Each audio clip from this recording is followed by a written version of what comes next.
Praise the lord. ಅತಿ ಶೀಘ್ರವೇ ಬರಲಿಕ್ಕಿರುವಂಥ ನಜರೇತಿನ ಯೇಸುವಿನ ಏಕೈಕ ನಾಮದಲ್ಲಿ ನಿಮ್ಮೆಲ್ಲರಿಗೂ ನಮ್ಮ ಜೀಸಸ್ ಲವ್ಸ್ ಪ್ರೇಯರ್ ಮಿನಿಸ್ಟ್ರೀಸ್ ಮೂಲಕ ಶುಭ ಮುಂಜಾನೆಯ ವಂದನೆಗಳನ್ನ ಸಲ್ಲಿಸ್ತಾ ಇದ್ದಾನೆ. ಸೊ ದೇವರು ಒದಗಿಸಿಕೊಟ್ಟಂಥ ಈ ನೂತನ ದಿನಕ್ಕಾಗಿ ಮೊಟ್ಟ ಮೊದಲನೇದಾಗಿ ದೇವಾದಿ ದೇವರಿಗೆ ಮಹಿಮೆಯನ್ನು ಸಲ್ಲಿಸ್ತಾ ಇದ್ದಾನೆ. ದೇವರು ಒಳ್ಳೆಯವನು, ಆತನು ಎಲ್ಲವರು ಒಳ್ಳೆಯದಾಗಿ ಮಾರ್ಪಡಿಸುವಂಥ ದೇವರು. ನಮ್ಮ ಸ್ಥಿತಿಗತಿಗಳು ಎಲ್ಲವನ್ನೂ ಒಳ್ಳೆಯದಾಗಿ ಮಾರ್ಪಡಿಸುವಂಥ ದೇವರು. ಆಮೇಲೆ ಈ ದಿನ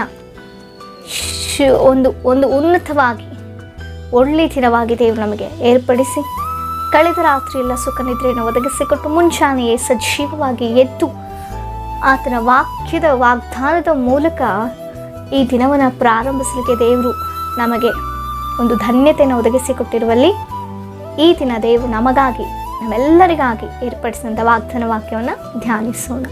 ಕೀರ್ತನೆಗಳು 121ನೇ ಕೀರ್ತನೆ 7ನೇ ವಚನ. ಕರ್ತನು ನಿನ್ನನ್ನು ಎಲ್ಲ ಕೇಡಿನಿಂದ ತಪ್ಪಿಸುವನು. ಆಮೇನ್, ಹಲ್ಲೆಲೂಯಾ. ದೇವಾದಿ ದೇವರು ಹೇಳ್ತಾ ಇದ್ದಾರೆ, ನನ್ನ ಜೀವ ಸ್ವರೂಪನಾದಂಥ ಕರ್ತನು ನಮ್ಮನ್ನು ಒಂದೆರಡು ಕೇಡಿನಿಂದ ನಮಗಾಗುವಂಥ ಒಂದೆರಡು ಕೇಡಿನಿಂದ ನಮ್ಮನ್ನು ತಪ್ಪಿಸುವಂಥ ದೇವರಲ್ಲವೇ ಅಲ್ಲ. ನಮ್ಮ ಜೀವನದ ಉದ್ದಕ್ಕೂ ಈ ಲೋಕದ ಪ್ರಯಾಣದಲ್ಲಿ ನಾವು ಜೀವಿಸುವವರೆಗೂ ನಮಗೆ ಎದುರಾಗುವ ಎಲ್ಲ ಕೇಡುಗಳು, ಅದು ಮನುಷ್ಯರಿಂದಲೋ, ಅದು ಪರಿಸ್ಥಿತಿಗಳಿಂದಲೋ, ಅಥವಾ ಇನ್ನಿತರ ಕಾರ್ಯಗಳಿಂದಲೋ, ನಮಗೆ ಎದುರಾಗುವಂಥ ಪ್ರತಿ ಕೇಡಿನಿಂದ ದೇವರು ನಮ್ಮನ್ನು ತಪ್ಪಿಸುವಂಥ ದೇವರು ವಾಗ್ದಾನವನ್ನು ಮಾಡ್ತಾ ಇದ್ದಾರೆ. ಯಾರ ಮೂಲಕವಾಗಿ ನೀವು ಕೇಡಿಗೆ ಒಳಗಾಗ್ತಾ ಇದ್ದೀರೋ, ನಿಮ್ಮಲ್ಲಿ ಒಂದು ಆತಂಕ, ಒಂದು ಭಯ ಉಂಟಾಗ್ತಾ ಇದೆಯೋ, ಎಲ್ಲ ದುಷ್ಟರ ಆಲೋಚನೆಗಳು ನಿರ್ನಾಮ ಮಾಡುವಂಥ ಜೀವ ಸ್ವರೂಪನಾದಂಥ ದೇವರನ್ನು ನೀನು ಆರಾಧಿಸ್ತಾ ಇದೆಯಾ, ನೀನು ನಂಬಿದೆಯಾ ಅನ್ನುವಂಥದ್ದನ್ನು ಮರೆಯದಂತೆ ಧೈರ್ಯವನ್ನು ತಂದುಕೊಳ್ಬೇಕು.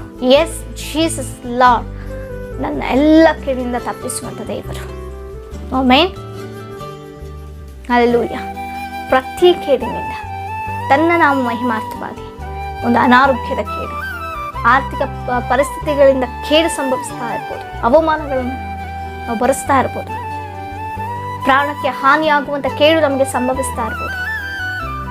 ಎಂತಹ ಕೇಡು ಯಾರ ಮೂಲಕವೇ ಆಗಲಿ, ಕುಟುಂಬಸ್ಥರ ಮೂಲಕವಾಗಿಯೋ, ಸ್ನೇಹಿತರ ಮೂಲಕವಾಗಿಯೋ, ಮಾಡುವಂಥ ಉದ್ಯೋಗದ ಮೂಲಕವಾಗಿಯೋ, ಉದ್ಯೋಗದಲ್ಲಿರುವಂಥ ಅಧಿಕಾರಿಗಳ ಮೂಲಕವಾಗಿಯೋ, ಉದ್ಯೋಗಸ್ಥರ ಮೂಲಕವಾಗಿಯೋ, ಯಾರ ಮೂಲಕವಾಗಿ ಕೇಡು ಸಂಭವಿಸುತ್ತೆ ಎಂಬುದಾಗಿ ಭಯಭೀತರಾಗ್ತಿರೋ, ಅದೆಲ್ಲದಿಂದ ದೇವರು ಬಿಡಿಸ್ಲಿಕ್ಕೆ ಶಕ್ತನು. ನೀನು ವಾಗ್ದಾನ ಉಚ್ಚರಿಸುವಲ್ಲಿ, ಅಪ್ಪ ನನಗೆ ಇಂಥವ್ರಿಂದ ಕೇಡಾಗ್ತಿದೆ, ಇಂಥ ಸಮಸ್ಯೆಯಿಂದ ಕೇಡಿಗೆ ನಾನು ಒಳಗಾಗ್ತೀನೇನೋ ಎಂಬ ಭಯ ನನಗೆ ಕಾಡ್ತಾ ಇದೆ ಎಂಬುದಾಗಿ ನೀವು ನೆನೆಸೋದಾದರೆ ನೀವು ಪ್ರಾರ್ಥಿಸ್ರಿ.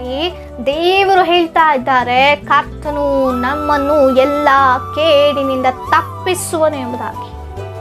ತಪ್ಪಿಸಿ ನಮ್ಮನ್ನು ಕಾಪಾಡುವಂಥ ದೇವರು, ನಮ್ಮನ್ನು ತನ್ನ ಅಂಗೈಗಳಲ್ಲಿ ಚಿತ್ರಿಸಿಕೊಂಡಂಥ ದೇವರು, ಪ್ರತಿ ಕ್ಷಣವೂ ನಮ್ಮನ್ನು ದೃಷ್ಟಿಸಿ ನೋಡುವಂಥ ದೇವರು, ನಮ್ಮ ಅಂತರಂಗವನ್ನು ನೋಡ್ತಾ ಇರುವಂಥ ದೇವರು.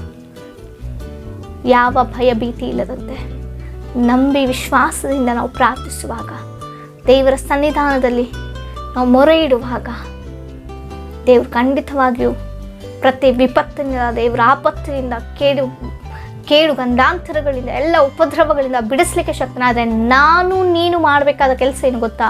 ಆತನ ಸನ್ನಿಧಾನದಲ್ಲಿ ಆತನನ್ನು ನಂಬಿ, ಆತನಲ್ಲಿ ನಿರೀಕ್ಷೆ ಇಟ್ಟು, ಆತನು ಹೇಳಿದ ರೀತಿಯಲ್ಲಿ ನಾವು ಜೀವಿಸುವಾಗ, ನಾವು ದೇವರಿಗೆ ವಿಧೇಯರಾಗಿ ಜೀವಿಸುವಾಗ, ದೇವರ ಮಾತುಗಳಿಗೆ ಅನುಸಾರವಾಗಿ ನಾವು ಜೀವಿಸುವಾಗ, ಖಂಡಿತವಾಗಿಯೂ ನನ್ನ ಜೀವ ಸ್ವರೂಪನಾದಂಥ ದೇವರು ಎಲ್ಲ ಕೇಡಿನಿಂದ ನಮ್ಮನ್ನು ತಪ್ಪಿಸಿ ಕಾಪಾಡುವಂಥ ದೇವರು. ಕೆಲವೊಂದು ಸಂದರ್ಭದಲ್ಲಿ ನಾವಾಗೆ ಕೇಡುಗಳನ್ನ ಬರಮಾಡಿಕೊಳ್ತಾ ಇರ್ತೇವೆ. ಆದರೆ ನೀನು ದೇವರ ಸನ್ನಿಧಾನದಲ್ಲಿ ಮೊರೆ ಇಡೋದಾದರೆ ಖಂಡಿತವಾಗಿಯೂ ಕೇಡಿಂದ ತಪ್ಪಿಸ್ತಾರೆ, ಎಲ್ಲ ಕೆಡುಕರಿಂದ ತಪ್ಪಿಸ್ತಾರೆ, ದುಷ್ಟರಿಂದ ತಪ್ಪಿಸ್ತಾರೆ, ದುರ್ಜನರಿಂದ ತಪ್ಪಿಸ್ತಾರೆ. ಆಮೇನ್. ಶತ್ರುಗಳಿಂದ ಬಿಡುಗಡೆ ಕೊಡ್ತಾರೆ. ನಮ್ಮವರೇ ಆಗಿರುವಂಥವರೇ ನಮಗೆ ಕೇಡು ಬಯಸ್ಬೋದು. ನೀನು ಉದ್ಧಾರ ಆಗ್ತಿದ್ರೆ, ನೀನು ಒಳ್ಳೆ ರೀತಿಯಲ್ಲಿ ಜೀವನ ಮಾಡ್ತಾ ಇದ್ರೆ ಕೇಡುಗಳನ್ನ ಕಲ್ಪಿಸ್ಬೋದು. ದೇವರು ಹೇಳ್ತಿದ್ದಾರೆ, ಮಗನೇ ಹೆದರಬೇಡ. ನೀನು ದೇವರಲ್ಲಿ ನಂಬಿಕೆ ಇಟ್ಟು ನಿರೀಕ್ಷೆ ಉಳ್ಳವರಾಗಿ ಜೀವಿಸೋದಾದರೆ, ದೇವರ ಮಾತಿಗೆ ವಿಧೇಯರಾಗಿ ನಾವು ಜೀವಿಸೋದಾದರೆ, ದೇವರು ಖಂಡಿತವಾಗಿಯೂ ಎಲ್ಲ ಕೇಳಿನ ತಪ್ಪಿಸ್ತಾರೆ. ಎಲ್ಲ ಕೇಡು ಸಂಕಲ್ಪಿಸುವಂಥ ಎಲ್ಲ ಮನುಷ್ಯರ ದುರಾತ್ಮನೆಗೆ ಒಳಗಾದಂಥ ದುರಾಲೋಚನೆಗೆ ಒಳಗಾಗಿ ಕೇಡು ಮಾಡಬೇಕೆಂಬುದಾಗಿ ಅವರು ಪ್ರಯಾಣ ಬೆಳೆಸ್ತಾ ಇರ್ಬೋದೇನೋ, ಕೇಡು ಮಾಡಬೇಕು ಎಂಬುದಾಗಿ ಅವರು ಪ್ಲ್ಯಾನ್ ಹಾಕ್ತಾ ಇದ್ದಾರೆ. ಅವರ ಪ್ಲ್ಯಾನ್ಗಳನ್ನೆಲ್ಲವನ್ನ ಫ್ಲಾಪ್ ಮಾಡುವಂಥ ದೇವರು, ನಿರ್ನಾಮ ಮಾಡುವಂಥ ದೇವರು ನಿನಗೆ ಜೀವನ ಒದಗಿಸಿಕೊಡ್ತಾರೆ. ಆಮೇನ್. ನಂಬು, ಪ್ರಾರ್ಥಿಸು, ಎಡಬಿಡದೆ ಪ್ರಾರ್ಥಿಸು. ನಿನ್ನ ಹತ್ತಿರ ಸಮೀಪಕ್ಕೆ ಬಂತು ಕೇಳು ಅಂದಾಗಿಯೂ ಕೂಡ ಕ್ಷಣ ಮಾತ್ರದಲ್ಲಿ ಬದಲಾಯಿಸಲಿಕ್ಕೆ ಶಕ್ತನು ನನ್ನ ದೇವರು. ಆಮೇನ್. ಆ ನಾಡು ಯಾಕೋಬನು ತನ್ನ ಮಾವನ ಊರನ್ನು ಬಿಟ್ಟು ತನ್ನ ಪ್ರಯಾಣವನ್ನು ದೇವರ ಚಿತ್ತಕ್ಕನುಗುಣವಾಗಿ ಪ್ರಯಾಣ ಬೆಳೆಸುವಾಗ ಲಾವನನು ಆತನಿಗೆ ಕೇಳು ಬಯಸಬೇಕು, ಏನೋ ಮಾಡಬೇಕು ಅನ್ನುವಂಥ ಆಲೋಚನೆ ಇದ್ದಾಗ ದೇವರು ಆ ರಾತ್ರಿಯೇ ಆತನನ್ನು ಎಚ್ಚರಿಸುವುದನ್ನು ನಾವು ನೋಡ್ತಾ ಇದ್ದೇವೆ. ಆ ರೀತಿಯಲ್ಲಿ ದಾನಿಯೇಲನನ್ನು ಕೇಳು ಬಯಸಬೇಕೆಂಬುದಾಗಿ ಹೊಂಚು ಹಾಕಿದ ಅನೇಕ ಅಧಿಕಾರಿಗಳು ಅವರೇ ಆ ಕೇಡಿಗೆ ತುತ್ತಾದ್ರು. ನಿಮ್ಮನ್ನ ಏನೋ ಮಾಡಬೇಕೆಂಬುದಾಗಿ ಗುಂಡಿ ತೋಡುವಂಥವ್ರು ಅದೇ ಗುಂಡಿಗೆ ಬೀಳ್ತಾರೆ ಎಂಬುದಾಗಿ ದೇವರು ಆಕೆ ಹೇಳುತ್ತೆ. ಭಯಪಡುವಂಥ ಅವಶ್ಯಕತೆ ಇಲ್ಲ.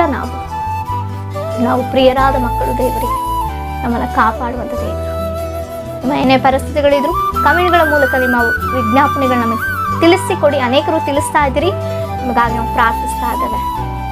ಸೊ ಪ್ರಾರ್ಥಿಸಿಕೊಳ್ಳೋಣ. ಪರಿಶುದ್ಧನು ಉನ್ನತ ಮಹೋನ್ನತನ ಸರ್ವಾಧಿಕಾರಿಯಾದಂಥ ದೇವರ, ನಮ್ಮನ್ನೆಲ್ಲ ಕೇಡಿಯಿಂದ ತಪ್ಪಿಸುವಂಥ ಜೀವ ಸ್ವರೂಪನಾದಂಥ ದೇವರ ಸ್ತೋತ್ರ. ಯಾರ್ಯಾರು ಯಾವ ಕೇಡುಗಳಿಗೆ ವಿಪತ್ತು ಆಪತ್ತುಗಳಿಗೆ ಸಿಲುಕಿಕೊಂಡಿದ್ದಾರೋ ಅವನ ಬಿಡಿಸು, ಅವನ ರಕ್ಷಣೆಯಲ್ಲಿ ನಡೆಸು, ಧೈರ್ಯಪಡಿಸು. ಈ ವಾಗ್ದಾನದ ಮೂಲಕ ನಮ್ಮೆಲ್ಲರನ್ನು ಆಶಿಸಿ ಬಲಪಡಿಸಿ ಸಾಕ್ಷಿಯಾಗಿ ನಿಲ್ಲಿಸು. ಯೇಸುವಿನ ನಾಮದಲ್ಲಿ ಬೇಡಿ ಹೊಂದಿದ್ದೇವೆ ಜೀವಗಳ ಪರಲೋಕದ ಪರಮ ತಂದೆಗೆ. ಆಮೆನ್. Praise the lord.